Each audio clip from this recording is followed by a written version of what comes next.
जमाना जिसे होशियार महिला समझ रहा था, वो एक खूनी माँ निकली। कोई सोच भी नहीं सकता कि कैसे एक माँ अपने 4 साल के बच्चे को मार सकती है, पर ऐसा हुआ है। तो चलिए देखते हैं फेमिनिस्ट के मुंह पे जोरदार तमाचा मारता सूचना सेठ के केस का सच इस वीडियो में। पहली बार मैंने वो फ़ोटो देखा जिस पे वो औरत और उसका बच्चा साथ में है, तो मुझे बहुत बुरा लगा उस बच्चे के लिए जिसने भी कोई ज़िंदगी देखा ही नहीं था। और वो फ़ोटो देख के मुझे ये भी एहसास हुआ कि ये महिला की सोच, बुद्धि कितने नीचे स्तर की थी जो इसने ऐसा काम किया। ये केस एक प्राइम एग्जाम्पल है इस बात का कि जब महिलाओं के दिमाग में पुरुष से कंपटीशन की भावना डाली जाती है तो वो अपनी एक्चुअल आइडेंटिटी भूल जाती है। प्रकृति ने महिलाओं को ये जिम्मेदारी दी है कि वो एक नया जीवन इस धरती पे लाएं, और शायद इसीलिए उनका जो हृदय रहता है वो थोड़ा सॉफ्ट होता है as compare to the male. पर आज के समय में जब हम महिलाओं को भी कंपटीशन में उतार दे रहे हैं पुरुष के साथ, तो उसका जो इमोशनल बैलेंस था, एक महिला का जो इमोशनल बैलेंस होता है, वो भी पूरा ख़त्म होता नज़र आ रहा है। आगे बढ़ने से पहले ये केस शॉर्ट में बता देता हूँ। एक महिला जो बैंगलोर में रहती थी, वो फ़्लाइट बुक करके अपने 4 साल के बेटे को लेके गोवा पहुँचती है। वहाँ पे उसने एक होटल पहले से बुक करके रखा था। उस होटल में जाती है, वहाँ पे अपने बच्चे का मर्डर करती है और मर्डर करने के बाद अपने बेटे की बॉडी को एक बैग में पैक करती है और बाय रोड बैंगलोर वापस लौटने का प्लान करती है। पर बीच रास्ते में ही ये पकड़ा जाती है और पूरा इसका भांडा फूट जाता है, क्योंकि यहाँ पे जो होटल का स्टाफ था उन्होंने देख लिया था कि खून पड़ा हुआ है कमरे में। और फिर पुलिस की तहकीकात भी हुई और इन्वेस्टिगेशन के बाद ही ये महिला बीच रास्ते में ही पकड़ा गई, बेंगलोर तक नहीं पहुँच पाई।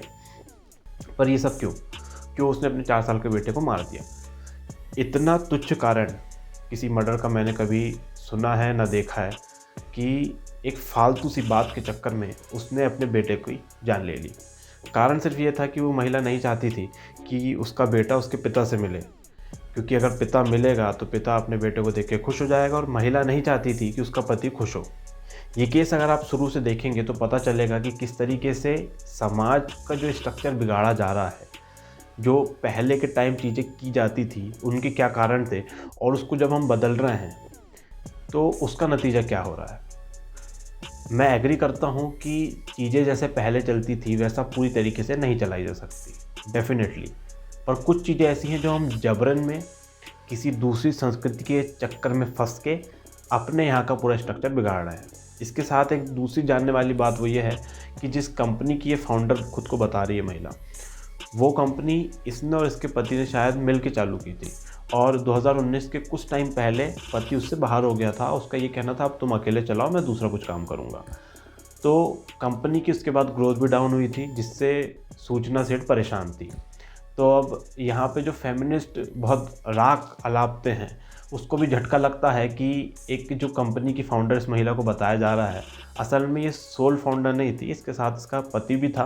तब तक कंपनी अच्छी चल रही थी, उसके बाद उसका पति बाहर हुआ तो कंपनी की ग्रोथ भी बिगड़ गई। इसके बाद 2020-21 में कोविड का टाइम आता है और लॉकडाउन लग जाता है।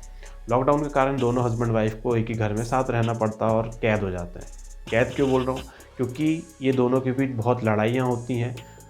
पहले तक ये लोग अपने अपने काम पे चले जाते थे, पर अब काम पे नहीं जा पा रहे थे, घर में रह रहे थे, तो लड़ाइयाँ हो रही थी। अब ज़रा सोच के देखिए, दोनों ने लव मैरिज की थी।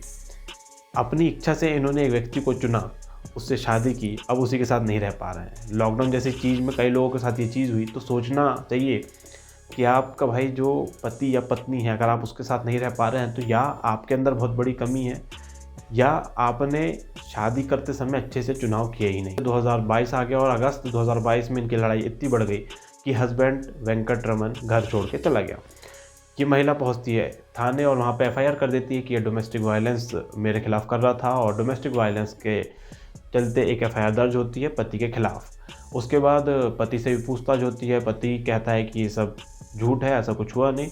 और इस बीच महिला कोर्ट भी पहुंच जाती है और वहाँ पे डाइवोर्स फाइल कर देती है, जो आजकल बड़ा फैशन हो गया है। भाई नहीं आ रहा तो पर्सन बदल लो।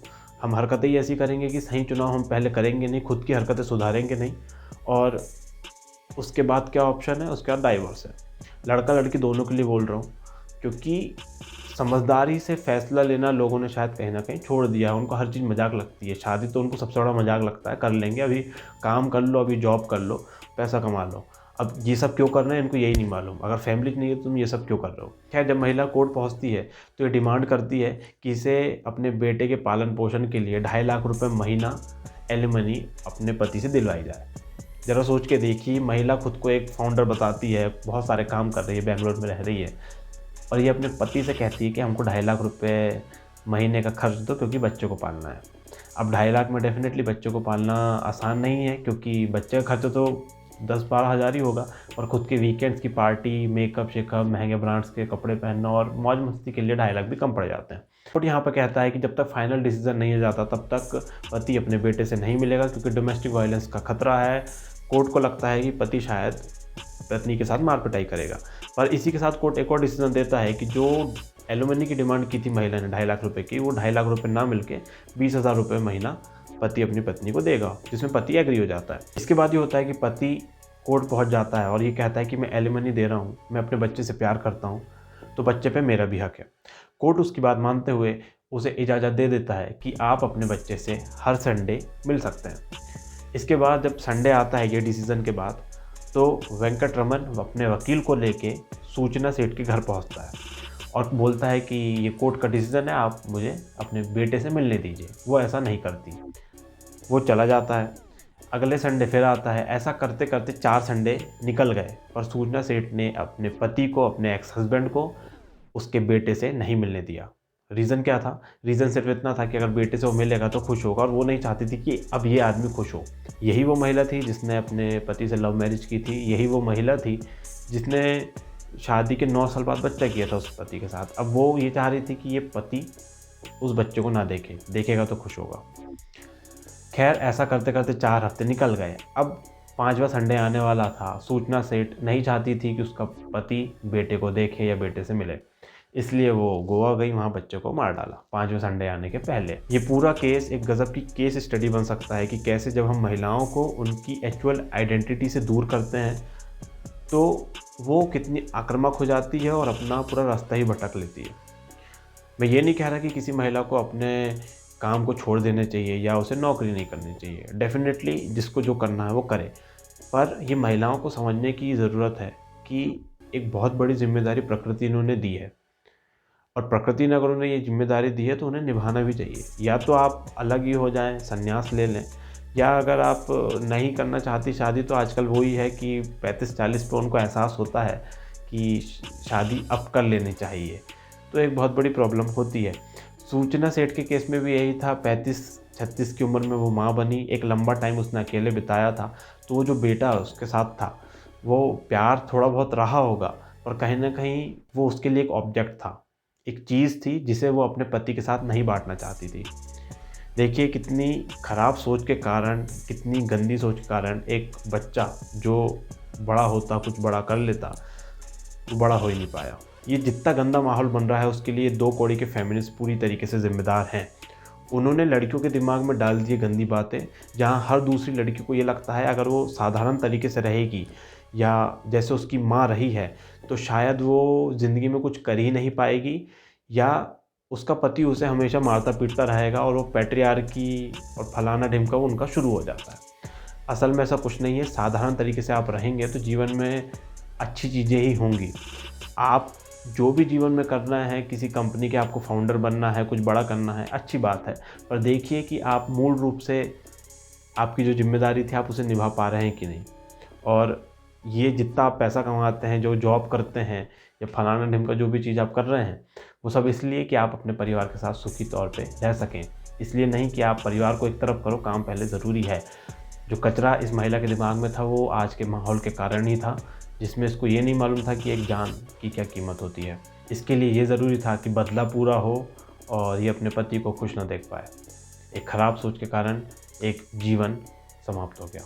मैं सिर्फ यही कहना चाहूँगा कि अपनी बहन बेटियों को ऐसे 2 कौड़ी के फेमिनिस्ट से हमेशा दूर रखें, अन्यथा उनके दिमाग में गंदगी डालते रहेंगे, और जिसे कंज्यूम करके आपके घर की बहन बेटियों को या आपके जीवन की किसी भी महिला को ऐसा लगेगा कि अगर वो पुराने संस्कारों को फॉलो करेगी तो वो एक बहुत गलत काम कर रही है। आज के माहौल में एक महिला जो घर में रह के काम करती है उसको तो सबसे निम्न स्तर का मानना शुरू कर दिया है ये 2 कौड़े के फेमिनिस्ट ने, और उसके दिमाग में भी डाला जाता है कि अरे तुम घर में रह के काम कर रही हो तो तुम क्या कर रही हो। छोड़ो बच्चे को, अपने पिता के ऊपर छोड़ो और निकल जाओ अपने सपने पूरे करने। अभी कहाँ के सपने पूरे करना है, क्या करना है, वो बात की बात है। खैर, आज की वीडियो में सिर्फ इतना ही। अच्छे से रहें, भगवान का नाम लें और जो पुराने संस्कार थे उनका भी पालन करते चलें, तो जीवन में ऐसे सब फालतू काम होंगे ना, फालतू विचार आएँगे ना, दिमाग में गंदगी बैठेगी। अपना मूल्यवान समय देने के लिए बहुत-बहुत धन्यवाद। मिलते हैं अगले वीडियो में।